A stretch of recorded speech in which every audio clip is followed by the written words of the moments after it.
Welcome to DSSB exam window. Question number 11. The length, breadth and height of a box are 90 cm, 70 cm and 30 cm respectively. What is the cost of coloring its outer surface if the box without its lid is colored at the rate of 15 पैसा per centimeter square? तो देखो हमें पहले तो वो area निकालना पड़ेगा जहाँ पे कलर हो रहा है. कलर कहाँ कहाँ पे हो रहा है? चारों तरफ का एरिया क्या होता है? 2 इंटू हाइट ब्रैकेट में l प्लस b है ना, प्लस अब नीचे जो उसका बेस है उस पर भी तो कलर होगा, लेंथ इंटू ब्रेथ. यहाँ पर कलर हो रहा है तो बस वैल्यूज़ डाल दो. हाइट कितनी है? 30. 2 into 30 length plus breadth. 90 plus 70 कितना हो गया? 160 प्लस 90 इंटू 70, यही हो गया. तो ये हमारा है इतना एरिया, इसको कलर करना है. अब कलर करने का रेट कितना है? 50 पैसा पर सेंटीमीटर स्क्वायर. इंटू में 50. अब ये तो पैसे में आ गए, आंसर रुपीज़ में. इस पूरे को 15 से डिवाइड करना है तो 100 से डिवाइड करना पड़ेगा. अब आ गया हमारा आंसर रुपीज़ में. आई बात समझ? अब देखो यहाँ पर भी 2 ज़ीरो है और यहाँ पर भी 2 ज़ीरो है, तो 100 कॉमन आ रहा है. तो क्वेश्चन क्या बचेगा? 2 into 3 into 16 plus 9 into 7 into में 15. 100 से 100 कैंसिल हो जाएगा कॉमन लेने के बाद. अब बस मल्टीप्लाई कर दो. 3 टू ज़ा 6, 16 6 ज़ा, बताओ 16 6 ज़ा 96, 7 9 ज़ा 63 इंटू में 15. कितना हो गया ये? 6 3 9, 9 और 6 15, 159 इंटू 15. देखो यूनिट डिजिट 9 5 ज़ा 45, यूनिट डिजिट 5 आएगा. सिर्फ एक ही ऑप्शन है जिसका यूनिट डिजिट 5 है, बाकी सबका 0 है. तो यही आंसर हो सकता है, बाकी कुछ आंसर हो ही नहीं सकता. Question number 12. The difference between the value of a number increase by 25% and the value of the original number decrease by 30% is 44. Find the original number. देखो जैसे मैं CP और SP में सिखाती हूँ ना, CP को हम हमेशा 100% ले लेते हैं, ऐसे ओरिजिनल नंबर को हमने 100% ले लिया या 100 ले लिया. आप 100 मान लो. इंक्रीज बाई 25%, तो 100 का 25% कितना हो गया? 125. And the value of the original number decrease by 30%, तो 30% से डिक्रीज़ करेंगे कितना हो गया? 70. ये कितना आया माइनस करके? 12 माइनस 7 5, सॉरी यहाँ पे 55 आएगा ना, 55 राइट. इसका मतलब इनका सब्ट्रैक्शन आ रहा है 55, लेकिन उन्होंने बोला 55 नहीं 44 है. इसका मतलब 55 इज़ रिप्रेजेंटिंग 44.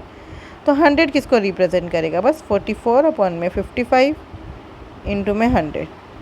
11 4 द 44, 11 5 द 55, 5 20 ज़ा is equals to 80. 80 is the right answer. Question number 13. Two successive discounts of 10% and 15% is equals to a single discount of. इतना पता है ना, टोटल डिस्काउंट हमेशा सिंगल डिस्काउंट के टोटल से कम होता है. 10 प्लस 15 25 हो गया. माइनस, भाई देखो पहले 10% डिस्काउंट मिल चुका था, उसके बाद 15% और मिला, तो क्या होगा? जो हमें पहले 10% मिल चुका है उसका 15% उतना हमारा कम हो जाएगा. तो 10 का 15% बाय 100, इतना डिस्काउंट कम हो जाएगा, 0 से 0. और 1.5 हो गया, ये काटना क्यों है? इसको सीधा सीधा लिख दो. 25 माइनस 1.5% कितना हो गया? ये काटा नहीं है, ये है परसेंट का साइन लगा रही थी मैं. कितना हो गया? 25 माइनस 2, 23.5%. यही आंसर है. Question number 14. Given that y is equals to 3 and 4x is equals to 1, x varies inversely as the square of y. x varies inversely, इसका क्या मतलब है? x varies inversely with the square of y. Which of the following option is equals to the value of y for x is equals to 9. देखो अब inversely very करे तो हमने upon में लिख दिया. अब x is equals to 1 by y. अगर मेरे को इक्वल्स टू में रखना है तो एक कांस्टेंट इंट्रोड्यूस करना पड़ेगा, x is equals to k by y square. अब अगर y 3 है तो x 1 है. 1 is equals to k by 3 का स्क्वायर, तो 3 का स्क्वायर मतलब 9. तो k की वैल्यू कितनी आ गई? 9. k की वैल्यू कितनी आ गई? 9. ठीक है. अब हमसे बोला है y की वैल्यू निकालो. अगर x 9 है तो 9 बराबर k की जगह क्या लिखूँगी? 9 अपॉन में y square. Y square is equals to 9 by 9, कितना हो गया? 1. और एक बात उन्होंने बोली है y is a positive number, तो Y square is equals to 1 है, तो y is equals to plus minus 1 आ सकता था, लेकिन उन्होंने स्पेशली बोला है y जो है वो पॉजिटिव नंबर है, इसलिए y 1 ही होगा, -1 नहीं हो सकता. Question number 15. A school has 3 sections A, B and C of class 6 students. The results of half yearly and annual examinations are shown in the given table. देखो ये हमें पूरी टेबल दे रखी है. अच्छा पहले तो ये देखो हमसे पूछा क्या, how many students are there in class 6. इसका मतलब ए बी और सी में कितने स्टूडेंट्स हैं उसका टोटल पूछ रहे हैं. तो हमें देखना है कि यहाँ पर कुछ क्लैश हो रहा है. ये सारे के सारे बॉक्स अलग अलग हैं. अगर ये सारे बॉक्स अलग अलग है इसका मतलब इन सब का टोटल करने को बोला है हमसे. Students who failed in both the exam. देखो मैं एक वो बनाती हूँ वेन डायग्राम. वो बच्चे पहले मैं मान लेती हूँ ये वो बच्चे हैं जो एक एग्ज़ाम में पास हो गए और ये वो बच्चे हैं जो दूसरे एग्ज़ाम में पास हो गए. क्या बोल रहे हैं, students who failed in both the exam, वो ये वाले बच्चे हैं जो दोनों एग्ज़ाम में फ़ेल हो गए. Students who failed in half yearly but pass in annual exam, ये हाफ ईयरली है ये एनुअल एग्ज़ाम है. तो वो बच्चे जो हाफ ईयरली में तो पास हो गए बट एनुअल में फ़ेल हो गए वो इतने से. Students who pass in the half yearly, sorry ये गलत बना दिया मैंने. अच्छा लेकिन अगर आप खुद बना के देख लेना इसको, बहुत ईजी है ये. तो ये सारे इनमें कुछ भी कॉमन नहीं है, सारे बिल्कुल अलग है. Students who failed in the half yearly but pass in the annual, फिर उल्टा who pass in half yearly but failed in the annual, और वो बच्चे जो दोनों में ही पास हो गए. ठीक है बस. तो ये सारे अलग अलग हैं, इसका मतलब इसका टोटल पूछा है हमसे, टोटल आएगा 286. Question number 16. An object moves through 20 meter in 5 minutes and next 30 kilometer at the speed of 50 kilometer per hour. Calculate its average speed. तो देखो एक ऑब्जेक्ट है वो 20 मीटर कवर करता है 5 मिनट्स में और बाकी के 30 किलोमीटर कवर करता है 50 किलोमीटर प्रति घंटा की स्पीड से. एवरेज स्पीड निकालनी है. एवरेज स्पीड क्या होती है, एवरेज स्पीड क्या होती है, टोटल डिस्टेंस अपन में टोटल टाइम. टोटल डिस्टेंस कितना है 20 मीटर और 30 किलोमीटर. इसको मैं मीटर में चेंज कर लूँ, 30 किलोमीटर को मीटर में क्या करेंगे 30,000. तो 20 + 30,000 ये तो हो गया आपका टोटल डिस्टेंस. अब टाइम कितना है 5 मिनट्स प्लस, अब ये देखो टाइम क्या होता है डिस्टेंस अपॉन में स्पीड. डिस्टेंस है 30, स्पीड है 50. इस 30 किलोमीटर को कवर करने में इतना 3/5 घंटे लग रहे हैं, लेकिन ये मिनट्स में, इसको भी मिनट्स में चेंज कर लो. कितना हो गया 60 से मल्टीप्लाई कर दूँगी. 5 12 ज़ा 60, 12 3 ज़ा 36 मिनट. राइट. अब आंसर हमारा किस में है मीटर पर सेकंड में. तो ये कितना हो गया 30,000 20 मीटर और 36 और 5 कितना हो गया 41 मिनट. अब लेकिन मेरा आंसर तो मीटर पर सेकंड में, मैं इसको 60 से मल्टीप्लाई करके सेकंड्स में चेंज कर दूँ. 0 से 0 कट गया. ये कितना हो गया 2 3 ज़ा 6, 2 1 ज़ा 2, 2 5 ज़ा 10, 1501. 1501 डिवाइडेड बाय 123. 1501 को हमने 123 से डिवाइड कर लिया. अब देखो अब इसको कैसे सॉल्व करें. मुझे पता है 1 2 3 को अगर मैं 10 से मल्टीप्लाई करूँगी तो 1230 ही आएगा, है ना. बस तो मैं इसमें से 1230 अलग कर लेती हूँ. प्लस कितना बचा 1501 में से 1230 अलग हो गया. कितना बचा 1 का 1, 10 - 3 7, 4 - 2 2, 271, 123 और 123. ये तो आ गया 10 + 271 अपॉन में 123. अगर 123 3 ज़ा तो 300 समथिंग होगा ना.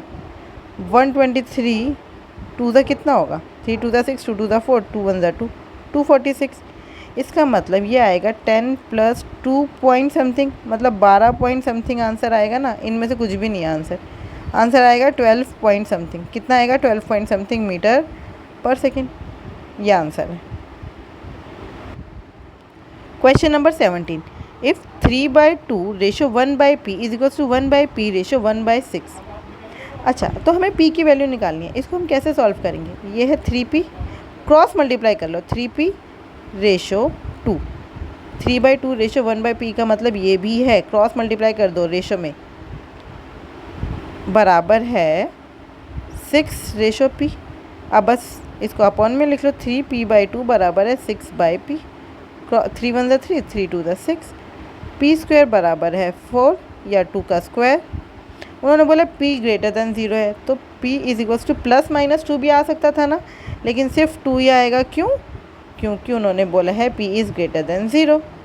Question number 18, what is the average? Average क्या होता है? एवरेज मतलब सम अपॉन में नंबर ऑफ ऑब्जर्वेशंस कितने हैं, 1 2 3 4, तो नीचे तो 4 ही आएगा। इसका सम निकाल लेती हूँ। सम कैसे निकालेंगे? 3 2 6 और 1, ये हो गया 7/2, 5 4 20 और 1 21/4, ये हो गया 4 2 8 और 3 11/4, 2 2 4 और 1 5/2। अच्छा, डिनोमिनेटर अगर मैं सबका सेम कर दूँ तो मेरे को ईजी हो जाएगा। इसको मैं 7/2 की जगह 14/4 लिख लूँ, ऐसे इसको भी मैं 5/2 की जगह 10/4 लिख लूँ। अब मेरे सबका डिनोमिनेटर 4 हो गया, तो सम कितना आया? 14 + 21 + 11 + 10/4, है ना? कितना हो गया? 4 और 1 5 और 1 6, 2 और 1 3 और 1 4 और 1 5, 56/4 अपॉन में 4। यही हुआ एवरेज, एवरेज यही हुआ ना, बस इज इक्वल्स टू 56 अपॉन में 4 × 4, 4 1 4, कितना बचा? 1, 4 4 16, ये 2 हो गया, ये 7 हो गया। 7/2 कितना होता है? 3.5, 3.5।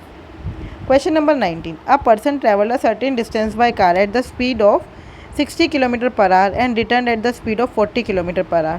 The whole journey took 6 hours। What distance did he travel? देखो डिस्टेंस सेम है, पहले कार से जा रहा है फिर वापस आ रहा है, इसका मतलब ये है स्पीड 60 और 40, तो टाइम इसका अपोजिट हो जाएगा, 40/60 टाइम हो जाएगा, ये हो गया 2/3, टाइम हुआ 2/3, लेकिन टोटल टाइम कितना है? 6 hours। यहाँ पे हमारा टोटल टाइम कितना है? 5। इसका मतलब 2 की वैल्यू हो गई 5/5 जो है वो 6 को रिप्रेजेंट कर रहा है, तो 2 की वैल्यू कितनी हो गई? 6/5 × 2। ये हमारा टाइम है, ये स्पीड है। डिस्टेंस क्या होता है? अच्छा, इस चीज़ को ध्यान से देखो, मुझे ऐसा लग रहा है ये चीज़ समझ नहीं आई, दोबारा बताती हूँ मैं। स्पीड है 60 और 40, है ना, और डिस्टेंस तो सेम है। डिस्टेंस सेम क्यों है? क्योंकि उसी जर्नी पे जहाँ जितना रास्ता वो आगे गए तो उतना ही रास्ता तो लौट के आएगा। डिस्टेंस सेम है तो टाइम स्पीड का अपोजिट हो जाएगा, 40/60, 22 × 40, 23 × 60, 2 + 3 कितना होता है? 5। मतलब इस हिसाब से मेरे को 5 घंटे लग रहे हैं, लेकिन मुझे ओरिजिनली कितने लग रहे हैं? 6 hours। 5 इज़ रिप्रेजेंटिंग 6 hours, तो 1 इज़ रिप्रेजेंटिंग 6/5 hours, तो दोनों में से किसी एक की वैल्यू निकालना, तो 2 इज़ रिप्रेजेंटिंग 6/5 × 2। हमारा टाइम हो गया 12/5 hours, स्पीड है 60, टाइम है 12/5, तो डिस्टेंस क्या होता है? Speed into time. 60 इंटू में 12/5, 5 12 12 12 144, 144 kilometre is the right answer. Question number 20, the equivalent fraction of 6.534। देखो ये मैंने आपको पहले भी सिखाया किसी वीडियो में कि जो बार में है उसको हम फ्रैक्शन में कैसे लिखते हैं। 6 को तो छोड़ दो, 6 प्लस ये है 0.534 पर बार। मैंने आपको पहले भी बताया 6 को as it is plus denominator में जितने पे बार है उतने 9, जितने पे बार नहीं है उतने 0। पॉइंट के बाद वाला देखना है, पहले वाला नहीं, पॉइंट के बाद ये सारी कहानी देखनी है। जितने पे बार है उतने 9, जितने पे बार नहीं है उतने 0, ठीक है। अब 534 एज इट इज़ लिखकर माइनस जितने पे बार नहीं है उसको माइनस कर दो, और बाई चांस अगर ये ऐसे होता 534 पर पूरे पर बार तो क्या हो जाता? 534 एज इट इज़, मतलब यहाँ पे पॉइंट भी है, अपॉन में 999, जितने पे बार है उतने 9, बस ख़त्म। लेकिन ये नहीं है, हमें तो ये करना है। अब अगर ऐसा नंबर हो जिसमें कुछ पे बार हो, मतलब बाद में बार है आगे बार नहीं है, तो पूरा नंबर लिखकर जितने पे बार नहीं है उसको माइनस कर दो, बस। 6 प्लस 534 में से 5 गया, कितना हुआ? 529/990, बस ये हो गया 6 एज इट इज़, 529 अपॉन में 990। यहाँ पे कोई साइन नहीं होता तो वो प्लस का साइन होता है, ठीक है, तभी तो हम एलसीएम लेते हैं। 990 × 6 + 529 ऐसे ही तो करते हैं। आई होप आपको ये बहुत अच्छे से समझ आया होगा। फिर भी अगर कोई डाउट है तो आप मुझसे जुड़ सकते हैं @mathsps1 पर, यह हमारा डाउट ग्रुप है। यहाँ पे आप जुड़कर मुझसे अपने डाउट्स पूछ सकते हैं, और टाइमली अपडेट्स के लिए जुड़ सकते हैं आप @DSSB एग्ज़ाम विंडो। जो हमारे चैनल का नाम है वही हमारे टेलीग्राम चैनल का भी नाम है। यहाँ पर जुड़कर आपको सारे वीडियोस टाइमली मिल जाएंगे। Thank you. Keep learning, keep practising.